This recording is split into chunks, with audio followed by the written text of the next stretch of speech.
Well, hi, I'm Dennis McCuistion, and the subject this week is inflation. What causes it? Can it be cured? What are the impacts on you? It is a subject that has a lot of perspectives to it, and I've got two great economists who are going to give you their perspectives in a few minutes. But first, I'd like to give you some graphic perspectives, if I may. And this first graph I'm going to show you actually is as of October the 13th, 2022. And the numbers that came out that particular time for the end of September show that core inflation, which is basically without fuel and food in it, we'll talk about why that may be, is at about 6.6%, which is the highest it's been, some people's estimate, in 40 years. The second graphic I want to show you is from the Federal Reserve Bank of St. Louis. They have a great series called FRED, and you could go on their website and find these graphs, but this is the Consumer Price Index cumulatively, easy for me to say, from 1957 to 2022. And you can see what's happened to the value of the dollar over that time, which would be an inverse of this particular graph, of course. The third one I'm showing you is the CPI, which is the one we hear about the most, the Consumer Price Index, and the personal consumer expenditures, which is what the Federal Reserve uses. And that's a cumulative look at that from about 1960 through today as well. And again, you can see the incredible amount of inflation over that period of time. The next one is something that the Federal Reserve uses more than the CPI, and that's that personal consumption expenditures. You can see the 12-month sort of way of looking at that. This is through August of 2022. And the PCE numbers that went from 6.8 to 6.2%, the PCE without food and energy, 4.9, and then what's called the trimmed mean. And I don't want to get into the weeds here, but the Dallas Fed came up with the trimmed mean. And last year we did a program where the guy who invented that was on, and you can find that on our website. So you can see that was about 4.7, which is lower than any of these other numbers, but much higher than the 2% that the Fed has been shooting at for the last few years. And then finally, before I introduce our guests, I'm going to show you a photograph basically of the way things used to be about the time when I first started driving, when the price of gas was 20.5 cents. And it says at the bottom, when I first started driving, who would have thought gas would someday cost 25 cents a gallon? I guess we'd be better off leaving the car in the garage. So anyway, those are the graphics I want you to look at. And we'll be talking about numbers, but more we'll be talking about perspectives. And so without any further graphics, I'm going to introduce to you Richard Ebeling, and he is the BB&T Distinguished Professor of Ethics and Free Enterprise Leadership at the Citadel, which is in Charleston, South Carolina. And he teaches economic courses, but also a course in market ethics and modern society. Richard, welcome to the program. Welcome back, I should say. Thank you. It's a great pleasure to be with you here today. Thank you. And joining us is Dean Baker. I followed Dean Baker's great articles online for years when I was teaching at UT Dallas, and he's the co-founder of the Center for Economic and Policy Research, and they're an economics think tank. He's the author of several books, and his recent, I guess, is Rigged: How Globalization and the Rules of the Modern Economy Were Structured to Make the Rich Richer. And by the way, I missed how that was done. If I wanted to be rich, Dean, I wanted you to know that. And Dean is quoted everywhere, and his publications are all over the Wall Street Journal and other publications like that. So, Dean, if I may say, first of all, welcome to the program. And secondly, tell that viewer what your perspective is on what inflation is and what causes it. Thanks, Dennis. Thanks a lot for having me on. Well, put inflation as simply as possible. It's a rise in the overall price level. So just to make a distinction here, we buy thousands of things. We buy, you're mentioning gas, we buy cars, we buy clothes, we buy food, we could go to the movies. Over the course of a month, we're buying all these different things. Not everyone, obviously, but we're buying a wide range of items. Now, any given month, virtually guaranteed, some of those items are going to go up in price. But when we're talking about inflation, we're talking about the overall price level. So we're averaging together all the prices of all these different goods. And inflation is when that goes up, when those prices go up. Now, generally, we do have some inflation. Most economies do most of the time. That's not been true for all history, but say in our post-World War II period, we've almost always had some increase in the price level. So the issue with inflation is, at least to my view, when that gets to be too large. So the Fed is targeted 2%. We clearly have been well above that. So it's 2% ideal, one could argue, but the idea is that we typically want a low rate of inflation. Currently, we're seeing much higher than I think almost anyone is comfortable with. Now, what causes that? That's a longer story, but clearly a big part of the picture here is the pandemic, the war, Russia invading Ukraine, and disruptions associated with that. We also had a lot of stimulus to boost the economy. Again, we will go into that, I'm sure, but that increased the demand side of the story. So we've both seen supply side disruptions, also an increase in demand, and the two together have led to a situation where I think just about everyone would say prices are rising more rapidly than we feel comfortable with. Dean, that's a great perspective, and thank you so much for sharing that. Now, Richard, I ask you the same questions. What is inflation and what causes it? Well, of course, as Dean was saying, the common measurement in which we tend to talk about inflation is the consumer price index. But I think we need to keep in mind that, in my view, the consumer price index is a symptom and not a cause. If we're taking somebody's temperature and we notice that it's recording that he has a temperature above, quote, normal, we don't say that the thermometer has caused the fever. We say that the thermometer is indicating that there's some deeper cause that has resulted in his temperature rising. And as I see, the focus on the consumer price index takes us away from those underlying causes. And at the end of the day, well, obviously things on the supply side can influence these things. These tend to be transitory, what economists often call supply side shocks. But they can't assure or bring about a persistent and a continuing rise in the general level of prices. And that requires us to look at what has happened to the supply of money in the economy. And the institution that is most responsible for the quantity of money in the economy is the Federal Reserve. And it's been their monetary policy for many years now, and the way they've managed it, that has set the stage for this now significantly rising level of prices. If I can just add here, you had shown that graph of the consumer price index, what it is now from that latest CPI report of over 8% at an annualized rate. That's the highest since the late 1970s, early 1980s, where at one point it reached a level of almost at an annualized rate 15%, and that was the highest since the American Civil War. So this is a shock to many people who have not been used to this. But again, the CPI as a generalized indicator of this is like the thermometer. It's the explanation. It's saying that something is wrong. It's not explaining the cause behind it. Okay, Richard, great perspective as well. Now, Dean, I hate to say this, I may be the only one who really lived through the late 70s and early 80s, even though I do see some gray hair or lack of it with, in your case, Dean.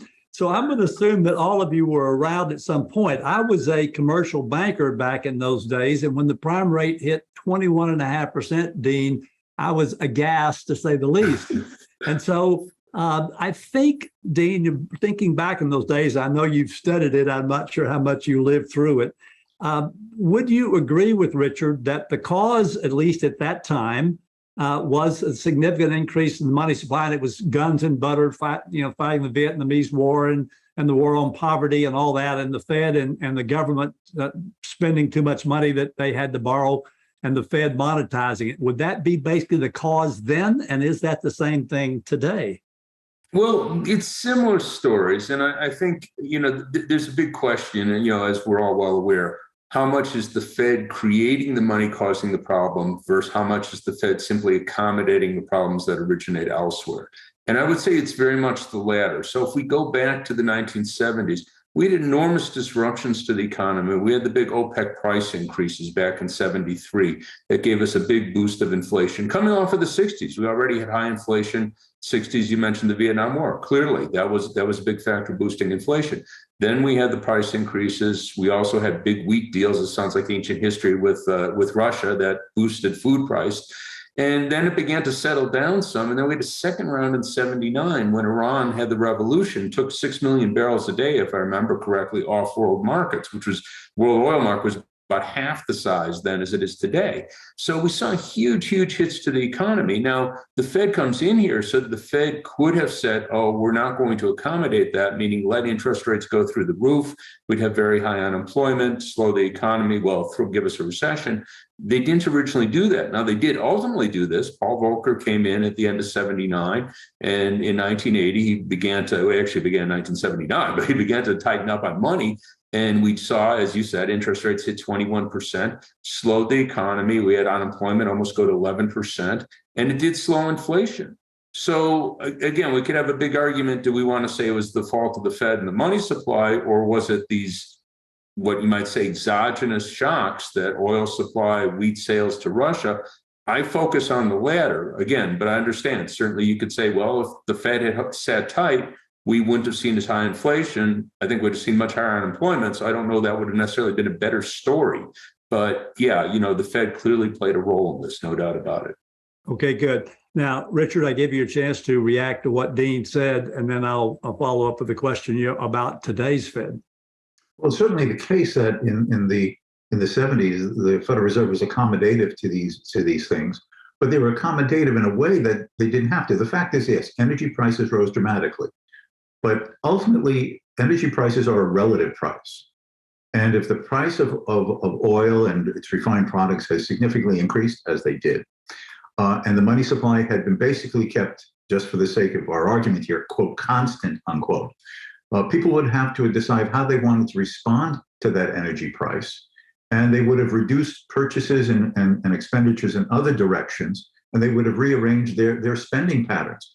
Would people have had to respond to that in various sectors of the economy? Yes, but that would have been the result of significant relative price changes to which various sectors and people had to respond. It would not have had to have caused inflation if the Federal Reserve had not increased the money supply in an accommodative way and facilitated the liquidity so that the higher energy prices could be paid, but only by pushing up all other prices at the same time. And the fact is, eventually that had to be brought under control, Volcker, as Dean mentioned. Yeah. Well, and we had to go through a recession with significant unemployment anyway.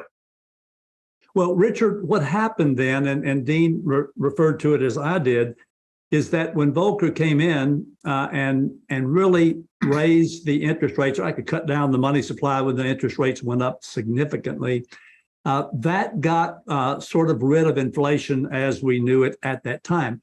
They are doing the same thing today. And as that viewer will undoubtedly know, who watches this program fairly often, that they have increased interest rates significantly, and 3/4 of a basis point, 3/4, actually 75 basis points in the last few meetings, and is expected to do that again recently. Is what they're doing today likely to be effective in your mind? Clearly, the higher they push up interest rates, the more this is going to create a disincentive for various forms of investment and related spendings. But we have to ask the question, how do they know how high to push the rate of interest?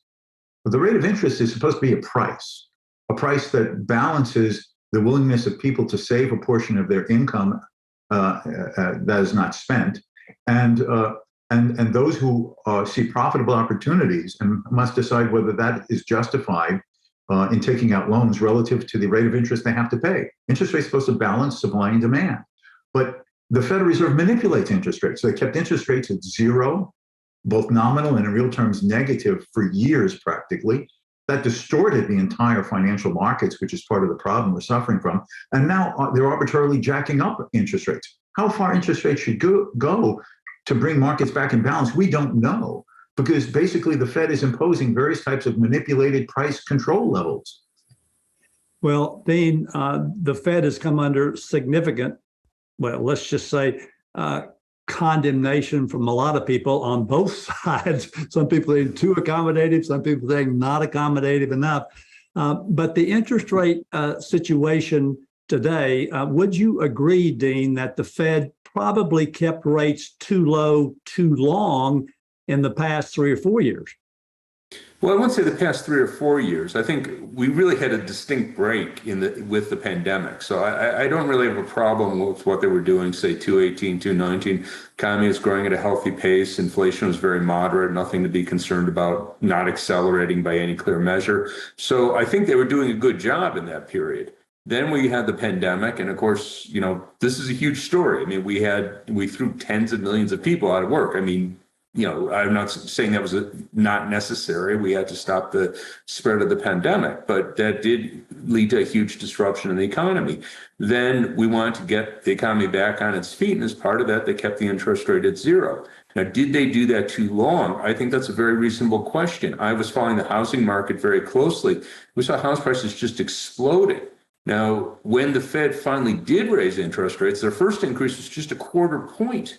But that just threw the housing market through the ringer, which to my view is a good thing, but it does raise the question, maybe they should have done that back last fall. Maybe they should have done that in October, November to have slowed some of the increase in house prices. So I think arguably there they did way too long, but I don't think there was an easy story to tell in the sense that recovering from the pandemic, dealing with these supply shocks. Again, it wasn't just the U.S. A lot of this was overseas. China shutting down its factories, Thailand, our big suppliers.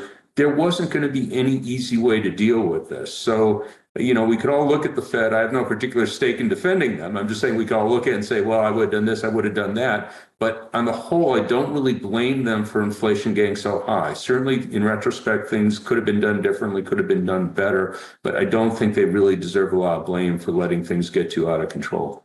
Okay, Dean, let me go back to an article that you wrote almost a year ago now, in which you sort of agreed with the Fed that the inflation that sort of reared its ugly head then was, quote, transitory.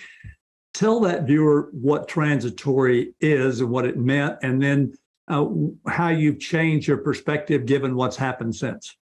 Yeah, so the idea of it being transitory was that we were facing a set of supply shocks, the shutdowns associated with the pandemic.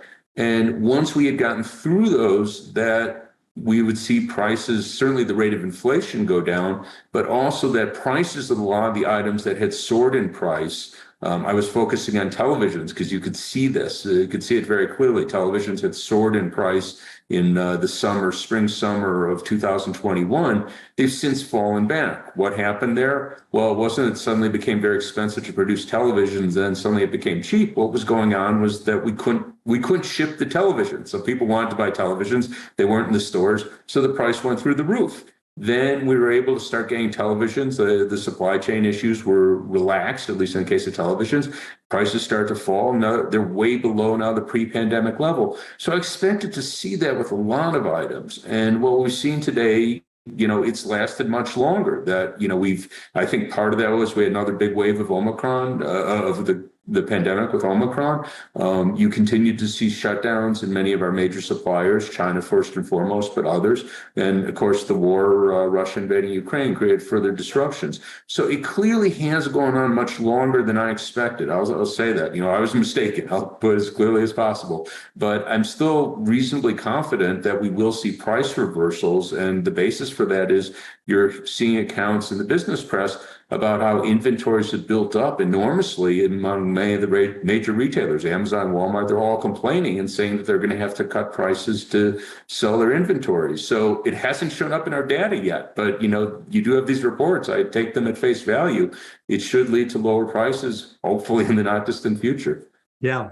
Well, Richard, one of the challenges that every economist like you and Dean deal with is when you get interviewed on programs like ours and others, the question comes up is, are we going to have a recession caused by these increases in interest rates? And President Biden just said the other day is that we may or may not have a recession, but it's going to be a very mild one. Or the word he used, I think, was a slight. Now, Jamie Dimon of Chase Bank said, ooh, not so fast. And then the lady who runs the Cleveland Fed said, we're going to continue increasing rates because we haven't seen the kind of things that Dean just talked about there. So do you think, Richard, number one, that we're going to have a, quote, recession, assuming that you don't believe we're already in one, given the drop in the economy and the GDP for the first 2 quarters of 2022? And then will the Fed stop soon enough? Well, first, let me say that I feel so much better knowing that I have a clairvoyant president in the White House who can just look into the mists of the future and know that it will be slight. Now, the fact that the word slight works better for him with a November election coming up, we'll just set that aside. But the fact is that I don't see how we can avoid, without claiming to make any notion of great, large, small, slight, significant, I don't see how we can avoid an economic downturn of one degree or another.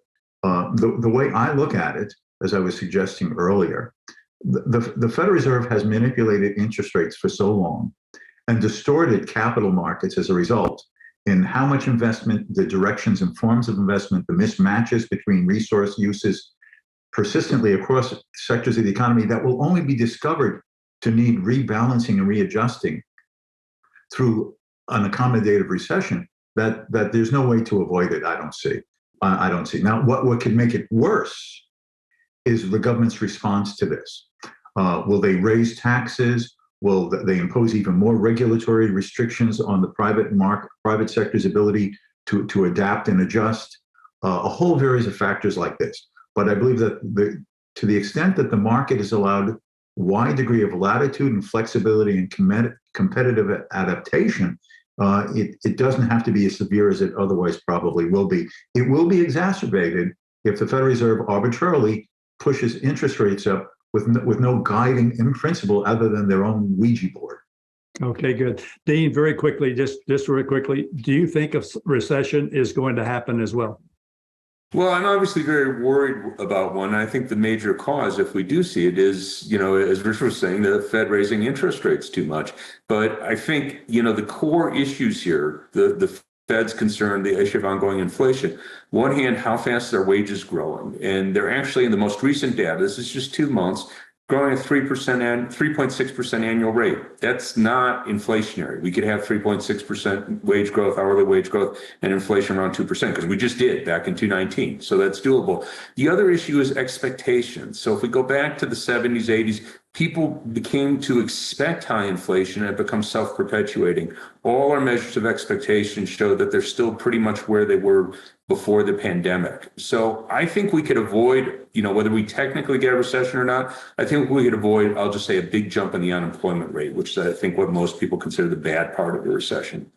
Okay, good. Now I'm going to put one more graph up. I'm going to put 2 graphs up, but this graph looks at the consumer price index from 1800 to 2005. And what you as a viewer will see on this graph is that other than the time during the Civil War, in which there was obviously significant inflation, and even the War of 1812 to some extent, is that pretty much there was no, quote, inflation. The dollar would buy in 1800, 1813, what it would buy in 1913. And then the Fed came along in 1913, and you will see nothing but an upward curve in terms of the consumer price index since the Federal Reserve was formed. And then I'm going to put the last graphic I'm going to put up, and that's the one that you use in your class, Richard, and that's this American prosperity and price deflation from 1865 to 1900. So very quickly, tell that viewer what we could expect without someone manipulating the market, and then what that viewer should do today to protect him or herself. Well, the first graph covering from the early 1800s to now, that stability of the value of money for a good part of the 19th century, not perfectly because of the Civil War, as you said, was due to the fact that in one way or another, the U.S. monetary system was connected to the gold standard.